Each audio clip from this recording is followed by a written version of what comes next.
Independent retail business can mean so many things these days. A brick and mortar store, an e-commerce business, a maker's online shop, a booth at an antique mall, and more. No matter which category you're in, Kathy Cruz, a fellow retail business owner and retail educator, will teach you how to market and manage your business efficiently so you can spend time doing other things you love. Welcome to the Savvy Shopkeeper Podcast. Welcome to episode 48 of the Savvy Shopkeeper Retail Podcast, where retailers are now buying wholesale. I'm your host, Kathy Cruz. Of course, I just want to say first that I am batch recording podcast episodes. I try to batch record anywhere between like 3 and 5 episodes at a time. And if you hear me talk about time management, batching is great. It's a great tool. It's a great way to get things done. I'll have to do a podcast episode on it. But anyhow, I'm sitting here recording and I'm batching all these episodes. And of course, today is a day there's a lot of construction happening on my street, on the road. And to me, it sounds obnoxious. Hopefully it doesn't sound obnoxious to you since I'm in a back room at the back of my house. But it's like Murphy's Law, right? Of course, when I go to record, that's when everyone wants to work outside. So my intention for this episode is to help both aspiring retailers and current independent retail store owners figure out how and where to buy wholesale merchandise, especially now, right? This is one of those questions I wish someone would have answered for me 7 or 8 years ago. And although I'm an avid Googler, I don't recall being able to find a clear answer to this question back then either.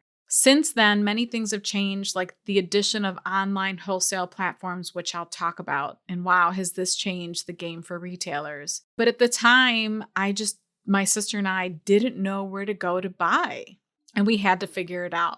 Before I start, I want to begin with the shopkeeper shout out. And this shopkeeper shout out goes to Veronica of Enchanted Conservatory. For inspiring this episode, Veronica sent me a message in December of 2019. And for those of you who think if you send me something and I don't act on it right away, trust me, I log and keep track of everything. So your episode topic might be coming. But Veronica said, "Hey, Kathy, I've been listening to your podcast, which has been great. I thought I'd reach out with an episode request suggestion. I have an Etsy shop, but I've been really thinking about opening a brick and mortar home decor store. There's obviously a ton I don't know, but I was wondering if in one of your episodes, you talk about how to find and reach out to wholesale suppliers and manufacturers, or even how to find the product you want to sell. All of that has me tied up in knots. I'd love to hear how successful shop owners have gotten started. Thanks and keep up the great work." And she signed it Veronica. So Veronica, thank you. I will be sure to link your Instagram account in our show notes. Thanks for the message. Thanks for giving me an episode idea. I appreciate it. For anyone else who has an episode idea, you can DM me on Instagram too. My username is @SavvyShopkeeper. Okay, let's get started on this episode. Prior to COVID, my answer to this question would have been somewhat different. So I'm glad I held off on this episode until now because things have changed regarding buying and we've had to adjust. This adjustment has been frustrating for some retailers. I get it. Combing through catalogs or spending countless hours online trying to source and buy can be really, really frustrating for an independent retailer. We already do so much and our time is precious. And I've seen some of the women in our communities, the Shopkeepers Lab and Master Shopkeepers, express frustration because now they're spending 5, 10, 15 hours a week trying to buy products for their stores. And that's a lot of hours. So I want to get started on this list of where, if you're new to this, or even if you aren't new to this and you're curious, what are some other options for buying? Let's get started on the list. And the first one is probably the most obvious, and those are markets. If you're new to retail, like I was 8 years ago, you might wonder what people mean when they say market. There are markets of all sizes, but the national markets are massive buildings with hundreds of showrooms where you can walk through with a sales rep, you can look at merchandise, you can pick it up, touch it, see it, and that's where you place orders for products that get shipped to your store throughout the year. So There is a really long list, and I can't name them all, but I made sure to include some of the most popular and the biggest markets that I know of. I'm going to link an article on a website that I found that's more of a comprehensive list and gave me this list that I'm going through now of in-person markets. So we'll be sure to link that in the show notes. I think the website was thebalancesmb.com, but I'll link the actual article in the show notes. Okay, so the first one is America's Mart, and that's in Atlanta, Georgia. This is a market event I have personally attended, and I know as a first timer how intimidating it can be. So I wrote a 5-part series on America's Mart. It's free. It's filled with helpful information about attending the Mart, everything from traveling to navigating the buildings, airports, how to get there, how to navigate once you're there.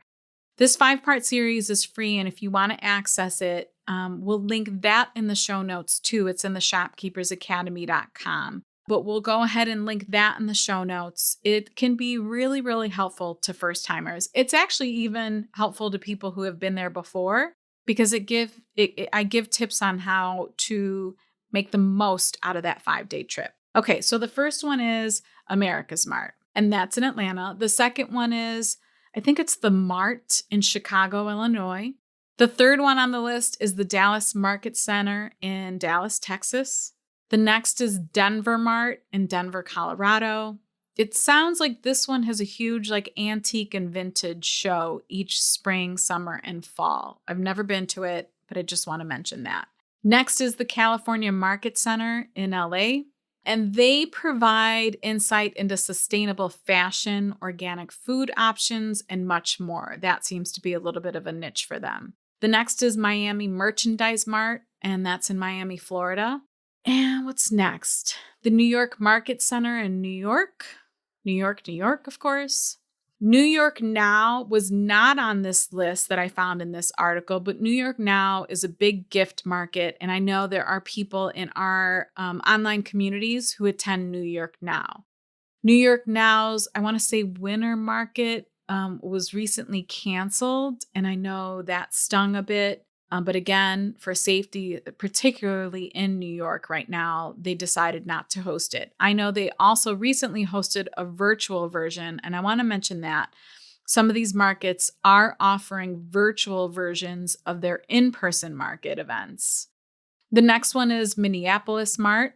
Next after that is High Point Market. This is a big furniture industry trade show, and that's in High Point, North Carolina. Again, another popular one in our group. And then the last one I have on the list is San Francisco Design Center, obviously in San Francisco, California. Now, the ones that I just mentioned, these are the bigger, more popular markets, but I know most states have smaller venues too. I just don't have the time to name them all. Because of COVID, some of these markets have gone virtual. I know I just mentioned that. But you might want to take advantage of them. It might be frustrating to you, but make sure that you check out and visit all of their websites. All of these markets that I just mentioned, we will also have linked in the show notes so that you can visit their websites and see what it is that they're doing. They will all be different. See if they have registration open. I believe America's Mart, one of their big events every year is in January. That's the one that I go to. They are moving forward and it looks like registration is open, but it'll be different for every market. All right, so that's the first one, in-person markets. The second one is you can buy directly from manufacturers and vendors. To order directly from a manufacturer or vendor, you'll need to know the name of the business, right? And when my sister and I started our retail business, this was one of the biggest challenges. Without attending a big market event like I mentioned a minute ago, we had no idea where or who to buy from. But times have changed, and sometimes you come across a vendor in a magazine, like Gift Mart magazine, or on social media, or in an article you read, or maybe you're in a store and you find a brand you love, or you're already aware of a brand that you love. Once you identify that wholesale company you want to buy from, you can most likely visit their website for more information. Many of these vendors have a way to apply online. They have digital catalogs, forms to request paper catalogs, or their website is equipped to take online orders after your application as a stockist has been approved. So again, this is a situation where you need to know the name of the manufacturer and then you find them online and move forward with applying to buy from them. It is challenging, and once you kind of get into the buying field and you're more familiar with all of these companies, that is easier, but it is an option when it comes to buying. The new sponsor for this podcast is the Shopkeepers Academy. Tell me if you can relate to this as a shopkeeper. You crave sisterhood from other retail shop owners going through the same thing. You desperately search online for tools or education that will help you get ahead as a business owner, but Google is exhausting because you're busy running a business. And when you do find resources online, it isn't tailored to your type of business, an independent retail store. You need the guidance of lessons and information that empower you to keep your business afloat, or better yet, thriving in this stressful world. That's where the Shopkeepers Academy comes in. The Shopkeepers Academy is an online platform that was built specifically for independent retail business owners. It's a one-stop shop to sign up for education and community. Whether you want to grab an affordable ebook like a 9-page shipping guide, or get access to a comprehensive list of lessons by subscribing to the Shopkeepers Learning Lab, or if you want to join Master Shopkeepers, and that's a paid mastermind group of brick and mortar store owners, you'll know that every option in the Academy was designed for you, the independent retail business owner. I want to help all brick and mortar retailers work less and profit more. Is this what you want too? Visit shopkeepersacademy.com for more information. Okay, number 3, online wholesale marketplace platforms. Over the past few years, this has become extremely popular and there are multiple options now. So to name a few, you'll understand what I'm talking about when I name the first two, Fair and Tundra. But now there's also Bulletin, Abound, Stockable, and many more on the way. One international option that I know of is Alibaba, although I've never ordered from them. I have a few community members who have, but I am not experienced with that platform. That's been around a while, but the newer ones for sure, and the most popular probably right now are Fair and Tundra. We'll have all of these listed in the show notes too, but essentially, if you're a brick and mortar store owner, or even if you're an e-commerce business and you have a resale license and/or a federal tax ID, you can apply online with any of these platforms. And then what happens once you get accepted, you'll be able to find vendors and products. You can use filters on their website. So let's say, for example, you're a stationery store. You can filter, by cards or paper products. Even if on some of these platforms, you could even focus on handmade only. You can filter by maybe the state you're in if you only want to carry products by people who make items in your state. Lots of things you can do.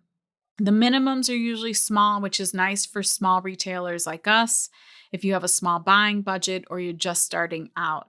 I did write a blog post to explain the difference between Tundra and Fair, and I'll link that in the show notes too. In the future, I might write another one to get into more detail about all of the newer platforms too. But I know the first blog post I wrote, it's probably one of my most popular, and it's helped a lot of shopkeepers figure out, do they want to order from either platform or from both platforms, or the way they run their businesses, it might resonate more with a particular shopkeeper. So go ahead and read that article too. And on that blog post, there's an offer from Tundra that if you register and make a first purchase on their platform, you get $50 for free in merchandise. I will say that it is an affiliate link, so I also get a bonus too. So just make sure that you check that out when you have a minute if you're interested in buying from an online wholesale marketplace. Okay, so the next one is you can buy directly from people that make the products. And this can be a fun one because oftentimes retailers are finding makers on Instagram or Facebook, or if you attend like a shopping event in your area, it could be an outdoor market event, it could be an indoor market event. It's a great way to find vendors for your store. You'll have to ask if they wholesale or consign, but this is a great way to find handmade products for your stores. And I will say we have quite a few makers in the Shopkeepers Lab. And they, I think for the most part, all offer wholesale. So sometimes all you have to do is ask or visit their website, and their website might have a specific tab just for the wholesalers, just for anyone inquiring to stock their items. But again, this is for handmade items, but there are thousands of handmade artists who would love to be in your stores. You probably even get pitched via emails. But again, that's a great way to buy and a great way to buy handmade items. And that's for sure something that's trending over the past couple years, are handmade items. Okay, so the next one is wholesale craft suppliers. If you make your own products rather than buy products to resell, you're most likely looking to buy wholesale craft supplies. So Darice, it was Darice. Darice was a podcast sponsor earlier this year and late last year. Darice is owned by Michael's Craft Store, and they recently announced that they're closing. And I know this affected many makers in our Savvy communities. So many people not only bought items from Darice to resell, but a lot of the handmade artists bought their supplies. And I can't tell you how many store owners who host workshops also bought supplies from Darice to host their workshops, to make the products for their workshops. And I know it affected a lot of people in the Savvy community, but I want to let you know that I wrote an article recently because a lot of women, a lot of shopkeepers were asking, well, now where do I buy from? Where do I buy my craft supplies from? Where do I buy my product supplies from? So I wrote a blog post, and we'll link that in the show notes as well, where I list some alternatives to Darice. And it's pretty lengthy. There are lots of options. My virtual assistant helped me categorize them by product type. So if it's like jewelry supplies, more craft sign supplies, we tried to break it down that way. So we'll link that article in the show notes too. But that's another place where a lot of people in our communities are buying from. Okay, and then the last thing is, if you're a vintage antique dealer, then you're sourcing products from a variety of places. And that could be from local pickers in your area who you collaborate with, estate sales, barn sales, garage and yard sales, auction houses. Or you may have a system set up in your own store where you accept things that people are selling to you and then you resell them. I know some of you have lots of established relationships with people in your areas for that. And I didn't want to exclude the shopkeepers in our communities that don't sell new stuff. So I just wanted to make sure I covered that too. This episode only covers the where to buy. I personally can't vouch for all of the options I mentioned in this podcast because I don't have experience with all of them. I haven't been to all of these market events. I haven't purchased from all of these online platforms. I think it's important to point out that there's so much more to buying wholesale, like pricing, reliability, customer service, freight, all of those things. You have to consider a lot before you get into a buying relationship with a vendor. Just because a wholesaler is prepared to sell to you doesn't mean it's immediately a good fit for your retail business. Do your homework.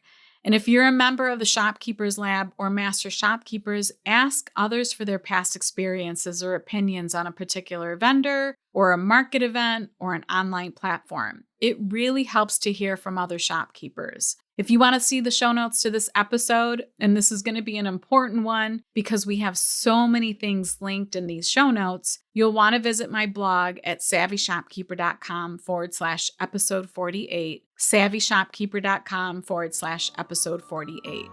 Until the next episode, be savvy and boss up.